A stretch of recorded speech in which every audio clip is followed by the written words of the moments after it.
Chapter 10 Microbes in Human Welfare. Besides macroscopic plants and animals, microbes are the major components of the biological systems on this earth. You have studied about the diversity of the living organisms in class 11th. Do you remember which kingdoms among the living organisms contain microorganisms? Which are the ones that are only microscopic? Microbes are present everywhere in soil, water, air, inside our bodies, and that of other animals and plants.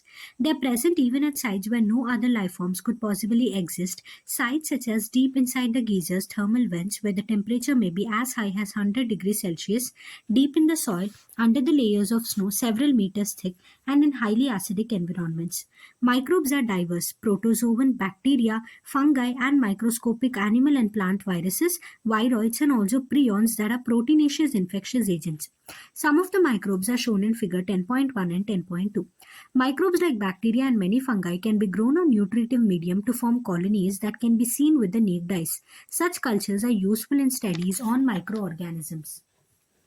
In Chapter 8, you have read that microbes cause a large number of diseases in human beings. They also cause diseases in animals and plants, but this should not make you think that all microbes are harmful. Several microbes are useful to man in diverse ways. Some of the most important contributions of microbes to human welfare are discussed in this chapter. Microbes in household products. You would be surprised to know that we use microbes or products derived from them every day. A common example is the production of curd from milk. Microorganisms such as lactobacillus and others, commonly called the lactic acid bacteria, grown in milk and convert it into curd. During growth, the lactic acid bacteria produces acids that coagulate and partially digest the milk proteins.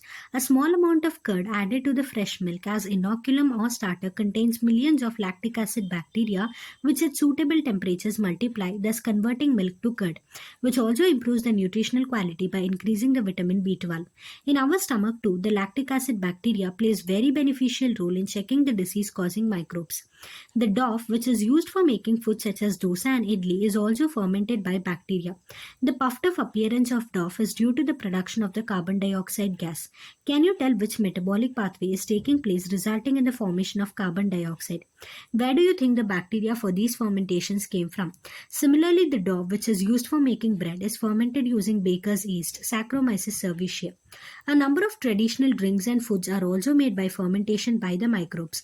Toddy, a traditional drink of some parts of the southern India, is made by fermenting sap from palms. Microbes are also used to ferment fish, soya bean, and bamboo shoots to make foods. Cheese is one of the oldest food items in which microbes were used. Different varieties of cheese are known by their characteristic texture, flavor, and taste, the specificity coming from the microbes used. For example, the large holes in Swiss cheese are due to the production of the large amount of carbon dioxide by the bacterium named Propionibacterium shermani. The Roquefort cheese are ripened by growing a specific fungi on them, which gives them a particular flavor. Microbes in industrial products. Even in industry, microbes are used to synthesize a number of products valuable to human beings. Beverages and antibiotics are some examples.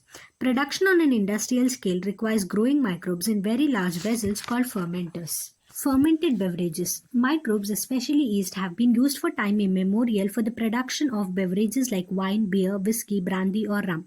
For this purpose, the same yeast, Saccharomyces cerevisiae, used for bread making and commonly called the brewer's yeast, is used for fermenting malted cereals and fruit juices to produce ethanol. Do you recollect the metabolic reactions which result in the production of ethanol by yeast? Depending on the type of the raw material used for fermentation and the type of the processing, with or without distillation, different types of alcoholic drinks are obtained. Wine and beer are produced without distillation, whereas whiskey, brandy, and rum are produced by distillation of the fermented broth. The photograph of a fermentation plant is shown in figure 10.5. Antibiotics. Antibiotics produced by microbes are regarded as one of the most significant discoveries of the 20th century and have greatly contributed towards the welfare of the human society. Anti means a Greek word that means against, and bio means life. Together, they mean against life in context of disease-causing organisms, whereas with reference to human beings, they are pro-life and not against.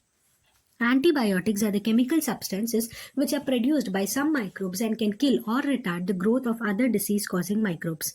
You're familiar with the commonly used antibiotic penicillin. Do you know that penicillin was the first antibiotic to be discovered and it was a chance discovery? Alexander Fleming, while working on Staphylococci bacteria, once observed a mold growing in one of his unwashed culture plates around which Staphylococci could not grow. He found out that it was due to a chemical that was produced by the mold and he named it penicillin after the mold Penicillium notatum. However, its full potential as an effective antibiotic was established much later by Ernst Chain and Howard Florey. This antibiotic was extensively used to treat the American soldiers wounded in the World War II. Fleming, Chain and Florey were awarded the Nobel Prize in 1945 for this discovery. After penicillin, another antibiotics were also purified from other microbes. Can you name some other antibiotics and find out their sources? Antibiotics have greatly improved our capacity to treat deadly diseases such as plague, whooping cough, known as Khali Khansi, diphtheria, Golgotu, and leprosy, Kushrog, which used to kill millions all over the world. Today, we cannot imagine a world without antibiotics. Chemicals, enzymes, and other bioactive molecules. Microbes are also used for the commercial and the industrial production of certain chemicals like organic compounds, alcohols, and enzymes. Examples of the acid producers are Aspergillus niger, a fungus of citric acid, Acetobacter aceti, a bacterium of acetic acid, Clostridium butylicum, a bacterium of butyric acid, and Lactobacillus, that is a bacterium of lactic acid. Yeast. Saccharomyces cerevisiae is used for commercial production of ethanol. Microbes are also used for the production of enzymes. Lipases are used in detergent formulation and are helpful in removing oil stains from the laundry. You must have noticed that bottled fruit juices bought from the market are clearer as compared to those made at home. This is because the bottled juices are clarified by the use of pectinases and proteases. Streptokinase, produced by the bacterium Streptococcus and modified by genetic engineering, is used as clot buster for removing clots from the blood vessels of patients who have undergone myocardial infarction leading to heart attack. Another bioactive molecule, cyclosporin A, that is used as an immunosuppressive agent in organ transplant patients, is produced by the fungus Trichoderma polysporum. Statins produced by the yeast Monascus purpureus has been commercialized as blood cholesterol lowering agent. It acts by competitively inhibiting the enzyme responsible for the synthesis of cholesterol. Microbes in sewage treatment. We know that large quantities of wastewater are generated every day in cities and towns. A major component of this wastewater is human excreta. This municipal wastewater is also called sewage. It contains large amounts of the organic matter and microbes, many of which are pathogenic. Have you ever wondered where this huge quantity of sewage or urban wastewater is disposed of daily? This cannot be discharged into natural bodies like rivers and streams directly. You can understand why. Before disposal, hence sewage is treated in sewage treatment plant STPs to make it less polluting. Treatment of wastewater is done by the heterotrophic microbes naturally present in the sewage. This treatment is carried out in two stages. Primary treatment. This treatment steps basically involves physical removal of the particles, large and small, from the sewage through filtration and sedimentation. These are removed in stages. Initially, the floating debris is removed by sequential filtration. Then the grit, soil and small pebbles are removed by the sedimentation. All solids that settle form the primary sludge and the supernatant forms the effluent. The effluent from the primary settling tank is taken for secondary treatment. Secondary treatment or biological treatment. The primary effluent is passed into large aeration tanks where it is constantly agitated mechanically and the air is pumped into it. This allows vigorous growth of useful aerobic microbes into flocks, masses of bacteria associated with fungal filaments to form mesh-like structures. While growing, these microbes consume the major part of the organic matter in the effluent. This significantly reduces the BOD, biochemical oxygen demand of the effluent. BOD refers to the amount of oxygen that would be consumed if all the organic matter in 1 liter of water were oxidized by the bacteria. The sewage water is treated till the BOD is reduced. The BOD test measures the rate of uptake of oxygen by microorganisms in a sample of water, and thus indirectly BOD is a measure of the organic matter present in the water. The greater the BOD of the wastewater, more is its polluting potential. Once the BOD of sewage water is reduced significantly, The effluent is then passed into a settling tank where the bacterial flocs are allowed to sediment. This sediment is called activated sludge. A small part of the activated sludge is pumped back into the aeration tank to serve as an inoculum. The remaining major part of the sludge is pumped into large aeration tanks called anaerobic sludge digesters. Here, other kinds of bacteria which grow anaerobically digest the bacteria and fungi in the sludge. During the digestion, bacteria produce a mixture of gases such as methane, hydrogen sulfide, and carbon dioxide. These gases form biogas and can be used as a source of energy as it is inflammable. The effluent from the secondary treatment plant is generally released into natural bodies like rivers and streams. An aerial view of such a plant is shown in figure 10.7. You can appreciate how microbes play a major role in treating millions of gallons of wastewater every day across the globe. This methodology has been practiced for more than a century now in almost all parts of the world. Till date, no man-made technology has been able to revival the microbial treatment of sewage. You are aware that due to increasing urbanization, sewage is being produced in much larger quantities than ever before. However, the number of sewage treatment plants has not increased enough to treat such large quantities. So the untreated sewage is often discharged directly into rivers, leading to their pollution and increase in waterborne diseases. The Ministry of Environment and Forest has initiated the Ganga Action Plan and the Yamuna Action Plan to save these major rivers of the country from pollution. Under these plans, it is proposed to build a large number of sewage treatment plants so that only treated sewage may be discharged in the rivers. To visit a sewage treatment plant situated in any place near you would be a very interesting and educating experience. Microbes and production of biogas. Biogas is a mixture of gases containing predominantly methane produced by the microbial activity and which may be used as a fuel. You have learned that microbes produce different types of gaseous end products during growth and metabolism. The type of the gas produced depends on the microbes and the organic substrate they utilize. In the example cited in relation to fermentation of dough, cheese, making and production of beverages, the main gas produced was carbon dioxide. However, certain bacteria which grow anaerobically on cellulosic material produce large amounts of methane along with carbon dioxide and hydrogen. These bacteria are collectively called as the methanogens, and one such common bacterium is the methanobacterium. These bacteria are commonly found in the anaerobic sludge during the sewage treatment. These bacteria are also present in the rumen, a part of the stomach of cattle. A lot of cellulosic material present in the food of the cattle is also present in the rumen. In rumen, these bacteria help in the breakdown of the cellulose and play an important role in the nutrition of cattle. Do you think we human beings are able to digest the cellulose present in our foods? Thus, the excreta, dung of cattle, commonly called as the gobar, is rich in these bacteria. Dung can be used for the generation of biogas, commonly called the gobar gas. The biogas plant consists of a concrete tank 10 to 15 feet deep in which bio-waste are collected and the slurry of dung is fed. A floating cover is placed over the slurry, which keeps on rising as the gas is produced in the tank due to the microbial activity. The biogas plant has an outlet which is connected to a pipe to supply biogas to the nearby houses.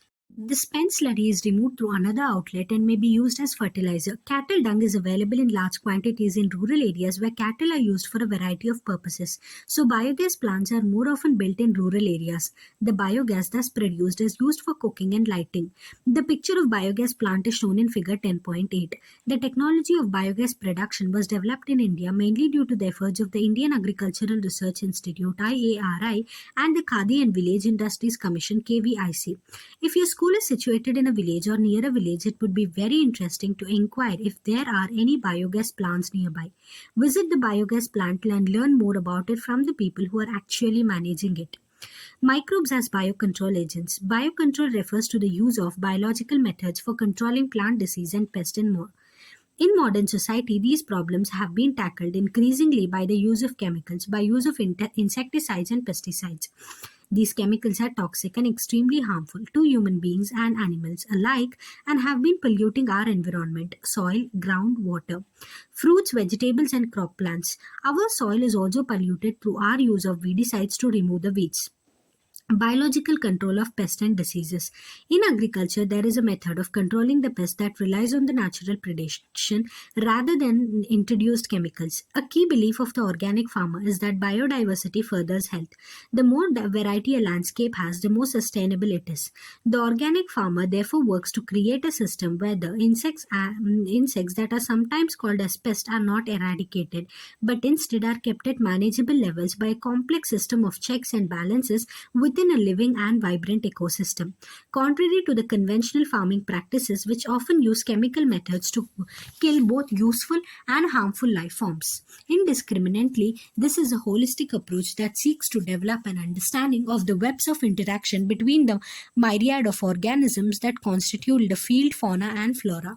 The organic farmer holds the view that the eradication of the creatures that are often described as pests is not only possible but also undesirable, for without them, the beneficial predatory and the parasitic insects which depend on them as food or host would not be able to survive. Thus, the use of biocontrol measures will greatly reduce our dependence on toxic chemicals and pesticides. An important part of the biological farming approach is to become familiar with the various life forms that inhabit the field, predators as well as pests, and also their life cycles, patterns of feeding, and the habitats that they prefer. This will help develop appropriate means of biocontrol. The very familiar beetle with red and black markings, the ladybird and dragonflies are useful to get rid of aphids and mosquitoes, respectively. An example of the microbial biocontrol agents that can be introduced in order to control the butterfly caterpillars is the bacteria Bacillus thuringiensis, often written as BT. These are available in sachets as dried spores which are mixed with water and sprayed onto vulnerable plants such as brassicas and fruit trees, where these are eaten by the insect larvae. In the gut of the larva, the toxin is released and the larva gets killed. The bacterial disease will kill the caterpillars but leave the insects unharmed. Because of the development of methods of genetic engineering in the last decade or so, the scientists have introduced the Bacillus thuringiensis toxic genes into plants. Such plants are resistant to attack by insect pests. BT cotton is one such example which is being cultivated in some states of our country. You will learn more about this in chapter 12. A biological control being developed for use in the treatment of plant disease is the fungus Trichoderma. Trichoderma species are free-living fungi that are very common in the root ecosystem. They are effective biocontrol agents of several plant pathogens. Baculoviruses are pathogens that attack the insects and other arthropods. The majority of the baculoviruses used as biological control agents are in the genus Nucleopolyhedrovirus. These viruses are excellent candidates for the species-specific narrow-spectrum insecticidal application. They have been shown to have no negative impacts on plants, animals, birds, fishes, or even on non-target insects. This is especially desirable when beneficial insects are being conserved to aid an overall integrated pest management IPM program, or when an ecologically sensitive area is being treated. Microbes as biofertilizers. With our present day lifestyles, environmental pollution is a major cause of concern. The use of the chemical fertilizers to meet the ever increasing demand of agricultural produce has contributed significantly to this pollution. Of course, we have now realized that there are problems associated with the overuse of chemical fertilizers, and there is a large pressure to switch to organic farming, the use of biofertilizers. Biofertilizers are organisms that enrich the nutrient quality of the soil. The main source of biofertilizers are bacteria, fungi, and cyanobacteria. You have studied about the nodules on the roots of the leguminous plants formed by the symbiotic association of rhizobium. These bacteria fix atmospheric nitrogen into organic forms, which is used by the plant as nutrients. Other bacteria can fix the atmospheric nitrogen while free living in the soil. Examples are the azospirillum and azotobacter, thus enriching the nitrogen content of the soil. Fungi are also known to form symbiotic association with plants, mycorrhiza. Many members of the genus Glomus form mycorrhiza. The fungal symbiont in these associations absorbs phosphorus from soil and passes it to the plant. Plants having such associations show other benefits also, such as resistance to root-borne pathogens, tolerance to salinity and drought, and an overall increase in plant growth and development. Can you tell what advantage the fungus derives from the association? Cyanobacteria are autotrophic microbes, while widely distributed in aquatic and terrestrial environments, many of which can fix the atmospheric nitrogen. Example, Anabina, nostoc, and Acylitaria, etc. In paddy fields, cyanobacteria serves as an important biofertilizer. Blue-green algae also add organic matter to the soil and increase its fertility. Currently, in our country, a number of biofertilizers are available commercially in the market, and farmers use these regularly in their fields to replenish the soil nutrients and to reduce dependence on chemical fertilizers. Summary. Microbes are a very important component of life on Earth. Not all microbes are pathogenic. Many microbes are very useful to human beings. We use microbes and microbially derived products almost every day. Bacteria called the lactic acid bacteria, LAB, grow in milk and convert it into curd. The dough, which is used to make bread, is fermented by yeast called Saccharomyces cerevisiae. Certain dishes such as idli and dosa are made from dough fermented by microbes. Bacteria and fungi are used to impart particular texture, taste, and flavor to cheese. Microbes are used to produce industrial products like lactic acid, acetic acid, and alcohol, which are used in a variety of processes in the industry. Antibiotics like penicillins produced by useful microbes are used to kill disease-causing harmful microbes. Antibiotics have played a major role in controlling the infectious diseases like diphtheria, whooping cough, and pneumonia. For more than 100 years, microbes are being used to treat sewage, wastewater by the process of activated sludge formation, and this helps in recycling of water in nature. Methanogen produce methane biogas while degrading plant waste. Biogas produced by microbes is used as a source of energy in rural areas. Microbes can also be used to kill the harmful pest, a process called as biocontrol. The biocontrol measures helps us to avoid heavy use of toxic pesticides for controlling pests.